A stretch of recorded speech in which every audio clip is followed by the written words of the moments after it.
మనం Navodaya classes start చేసేస్తున్నాం కదా ఈ రోజు నుండి, ఓకేనా? నవోదయ క్లాసెస్. సో బిఫోర్ గా నేను నవోదయ కోసం డిస్కషన్ చేసుకునే ముందు అసలు నవోదయలో సిలబస్ ఏదైతే ఉంటుందో ఇప్పుడు మనం చూద్దాం, ఓకేనా? చూద్దామా? నవోదయకి వస్తారు కదా, నవోదయ సిలబస్ లో ఎన్ని మార్క్స్ అదేనా? మెంటల్ ఎబిలిటీకి ఎన్ని మార్క్స్, ఎన్ని క్వశ్చన్స్, ఇంగ్లీష్కి ఎన్ని మార్క్స్, ఎన్ని క్వశ్చన్స్, అండ్ మ్యాథ్స్కి ఎన్ని మార్క్స్, ఎన్ని క్వశ్చన్స్ ఇప్పుడు మనం డిస్కస్ చేసుకుంటాం, ఓకేనమ్మా? మెంటల్ ఎబిలిటీలో 40 క్వశ్చన్స్ వస్తాయి, 50 మార్క్స్. సార్ 40 క్వశ్చన్స్ ఒకటి ఏంటి, 50 మార్క్స్ ఒకటి ఏంటి, ఓకేనా? తెలుస్తుందా? 1 క్వశ్చన్ కి 1.25 మార్క్, 1.25 మార్క్స్, ఓకేనా? 1.25 మార్క్ 1 క్వశ్చన్ మీరు కరెక్ట్ అయితే అదేనమ్మా. అందుకని ఇక్కడ 40 క్వశ్చన్స్ మాత్రమే వస్తాయి, ఓకేనా? అది ఎన్ని మార్క్స్? అది 50 మార్క్స్, అదేనమ్మా.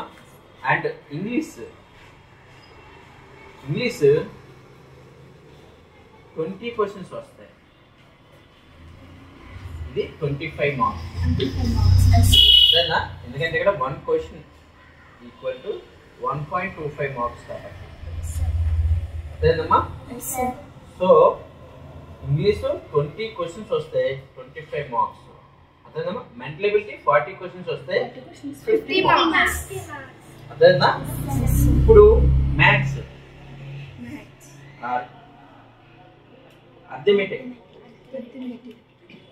20 క్వశ్చన్స్ వస్తాయి, 25 మార్క్స్, అదేనమ్మా. అంటే 1 క్వశ్చన్ ఈక్వల్ టు 1.25 మార్క్స్, అదేనమ్మా. 1.25 marks. Total 80 questions is equal to 100 marks, అదేనా? 1 క్వశ్చన్ is equal to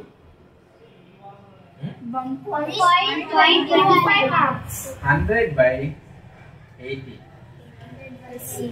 అదేనా? 0 కి క్యాన్సిల్ అవుతుంది, ఓకేనా? 10 by 8, 1 జా 8, రిమైనింగ్ ఎంత 2. ఇక్కడ పాయింట్ పెట్టుకుని 0, 8 2 జా 16, ఇంకా రిమైనింగ్ 4, పాయింట్ ఉంది కాబట్టి 0, 8 5 జా 40, 0. అంటే ఒక question is equal to 1.25 marks, అర్థమైందా మీకు? 1 question is equal to 1.25 marks ఎందుకు వచ్చిందో అదేనా? ఇప్పుడు మనం చూసుకునేసరికల్లా నవోదయలో స్కోరింగ్ ఎలా తెచ్చుకోవాలి, ఇప్పుడు మనం నవోదయలో స్కోర్ ఎలా సంపాదించుకోవాలి, మనం ఏం చదివితే స్కోర్ బాగా వస్తుంది, దానికోసం మనం డిస్కస్ చేసుకుంటాం, అదేనా? ఎక్కువ అంటే ఇప్పుడు కొంతమంది మ్యాథ్స్ కోసం ఎక్కువ టైమింగ్ ఇస్తారు, కొంతమంది ఇంగ్లీష్ కోసం ఎక్కువ టైమింగ్ ఇస్తారు, కొంతమంది మెంటల్ ఎబిలిటీ ఎక్కువ టైమింగ్ ఇస్తారు. అంటే మనం సమానంగా ఇప్పుడు మనకి మ్యాథ్స్ చూడండి, మనకు ఓన్లీ మెంటల్ ఎబిలిటీ వస్తే మాత్రమే నవోదయ సీట్ వస్తుందా? ఎందుకు రాదు? ఎందుకు రాదంటే mental ability only 40 questions 50 marks, 50 marks వస్తే రాదు, అంతేనా? సో ఓకే, 50 మార్క్స్ వస్తే రాదు. ఇంకేంటి? ఇంగ్లీష్. సార్ నేను ఇంగ్లీష్ బాగా చదువుతాను, ఇంగ్లీష్ ప్యాసేజెస్ అన్ని చేసేస్తాను, సో ఇంగ్లీష్ మాత్రం వస్తే నాకు నవోదయ సీట్ వస్తుంది అంటే నో. ఎందుకంటే 20 marks 20 questions is equal to 25 marks, అదేనా? సో ఇక్కడ మ్యాథ్స్ వస్తారు కదా, 20 questions is equal to 25 marks, అదేనా? సో మనం ఓవరాల్ గా 3 సబ్జెక్ట్ లో కూడా స్కోరింగ్ చూసుకోవాలి, అంతేనా? ఓవరాల్ గా 3 సబ్జెక్ట్ లో కూడా మనం స్కోరింగ్ చూసుకోవాలి, అంతేనా? మెంటల్ ఎబిలిటీలో చాలా ఈజీగా ఉంటుంది కాబట్టి 50కి అవుట్ ఆఫ్ 50కి రావాలంటే చూడాలి మనం. మెంటల్ ఎబిలిటీలో 50కి అవుట్ ఆఫ్ 50 రావాలి అంటే మీరు అంతా బాగా అనాలిసిస్ చేసి బిట్స్ పెట్టాలన్నమాట, అర్థమైందా? అదే ఇంగ్లీష్ ఆల్రెడీ మీకు ప్యాసేజెస్ అన్ని రీడింగ్ రావాలి, అండర్స్టాండింగ్ రావాలి, ఆ స్టోరీ ఏంటో మీరు అర్థం చేసుకోవాలి. దానికి తగ్గట్టు క్వశ్చన్స్ వస్తాయి. అర్థమైందా? అవి మీరు అటెంప్ట్ చేయాలి. సో నేను మీకు ఇచ్చిన నవోదయ బుక్లో ఇంగ్లీష్ ప్యాసేజెస్ ఉంటాయి.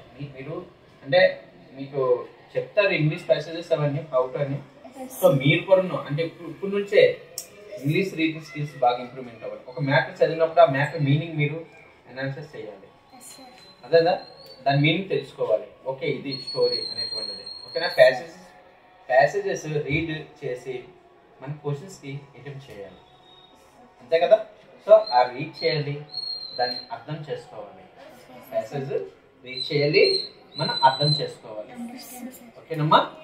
సో ఇప్పుడు ఇంగ్లీష్ 20కి 25 మార్క్స్కి అట్లీస్ట్ 25 ఎన్నో వస్తాయి అనుకుంటున్నారమ్మా? Claps all of you. తను కాన్ఫిడెంట్గా తన 25 వస్తాయి అని అమ్మాయి చెప్పింది. 25 వస్తాయని చెప్పింది. అంతేనా? అంటే అమ్మాయి కాన్ఫిడెంట్గా ఉంది. అక్కడ అమ్మాయి ఆల్రెడీ కాన్ఫిడెంట్గా ఉంది. అంటే ప్రాపర్గా అమ్మాయి చదువుతానని కాన్ఫిడెంట్గా ఉంది. ఓకేనా? ఖచ్చితంగా 20కి 20+ రావాలి. ఓకేనా? ఇక్కడ మ్యాథ్స్కి వస్తారు కదా, మ్యాథ్స్ 25 మార్క్స్ చాలా కష్టం. ఈ రెండు 70లో ఎవరైనా ఉంటారు మార్క్స్. అదేనా? మీకు ఇంకా చెప్తున్నాను నేను. చూడండి, మనం యాక్చువల్లీ స్కోర్ చేసుకోవాలనుకుంటే అంటే ఇటువంటి టైప్ ఆఫ్ ఎగ్జామ్కి వస్తారు కల్లా, అంటే ఈ నవోదయ టైప్ ఆఫ్ ఎగ్జామ్కి వస్తారు కల్లా 100కి 60 మార్క్స్ తెచ్చుకోవడం చాలా ఈజీ. 60 మార్క్స్ తెచ్చుకోవడం చాలా ఈజీ. 70 మార్క్స్ తెచ్చుకోవడం కొంచెం ఈజీ, అంటే కొంచెం కష్టం. అదేందా? 80 మార్క్స్ తెచ్చుకోవడం ఇంకా కష్టం. ఫస్ట్ డేనే భయపెట్టేస్తున్నానా? కాదు కదా? ఎగ్జామ్ కోసం ఎక్స్ప్లెనేషన్ చేస్తున్నాను కదా, భయపెడుతున్నానా? కదా? 100కి 60 మార్క్స్ రావడం చాలా ఈజీ. 70 రావడం కష్టం. 80 రావడం ఇంకా కష్టం. 90 రావడం ఇంకా ఇంకా ఇంకా కష్టం. అది మీ హార్డ్ వర్క్లోనే ఉంటుంది. నేను ఒక క్వశ్చన్ చెప్తాను, దాన్ని మీకు అర్థం కాకపోతే వెంటనే చెప్పండి. సార్ నాకు ఇది అర్థం కాలేదు, మళ్ళీ చెప్పండి. నేనే కాదు, సార్ చెప్తారు, ఇంకొకరు చెప్తారు. సో మాకు ఇది అర్థం కాలేదు, మళ్ళీ చెప్పండి. మీరు అర్థమయ్యేలా చేసుకోండి. అదేనా? ఓన్గా అర్థమయ్యేలా చేసుకొని ఇంకా కొత్త ఏమైనా, సార్ ఇప్పుడు ఒక మ్యాథ్స్ ప్రాబ్లం చెప్పామనుకోండి, సార్ అలా వచ్చింది, సార్ ఎలా అయితే ఎలా వస్తుంది అనేది ఓన్గా థింక్ చేసుకోండి. సో 90+ రావడం ఇంకా కష్టం. అది ఎంత హార్డ్ వర్క్ చేస్తేనే వస్తుంది. 90+ రావడం వాళ్ళు ఎంతో కష్టపడి వస్తారు. అదేనా? మీరు చిన్న పిల్లలు ఓకేనా? కానీ మీకు షార్ట్ కట్స్ అన్ని చెప్తాం మేము. అవన్నీ మీరు మైండ్ పెట్టి ఆలోచించుకొని అది అప్లై చేయాలి. మీరే ఇప్పుడు నేను వెళ్ళిపోతున్నాను, బయటకు వెళ్తాను, మీలో మీరే డిస్కషన్ చేయాలి. ఈ ప్రాబ్లం ఎలా వస్తుంది, ఈ ప్రాబ్లం ఎలా వస్తుంది చదువుకోవాలి. నేను వెళ్ళిపోయాను కదా అనుకుని మీరు నవ్వుకొని మాట్లాడుకుని అనుకోండి, ర్యాంక్ మీకు వస్తుందా? ఎవరికి వస్తుంది? చదివిన పిల్లలకి వస్తుంది. మీకు మీరే పోటీ. అంతేనా? నాకు రావాలి, నా ఫ్రెండ్కి రావాలంటే నా ఫ్రెండ్ నేను చదువుకోవాలి. అంతేనా? నా ఫ్రెండ్ నేను మాట్లాడుకుంటూ వస్తుందా? చెప్పండి, పర్లేదు. వేల మంది రాస్తారు. అదేనా? ల్యాక్స్లో రాస్తారు, 2 lakhs 3 lakhs మంది రాస్తారు. అందులో మనకి సీట్ రావాలి అంటే మనం వాళ్ళకన్నా స్పీడ్గా ఆలోచించాలి. సో మ్యాథ్స్ క్యాల్కులేషన్ స్పీడ్గా ఆలోచించాలి. అదేనా? సో ఇలా వస్తుంది అన్నమాట. ఓకేనా మీకు ఓవరాల్?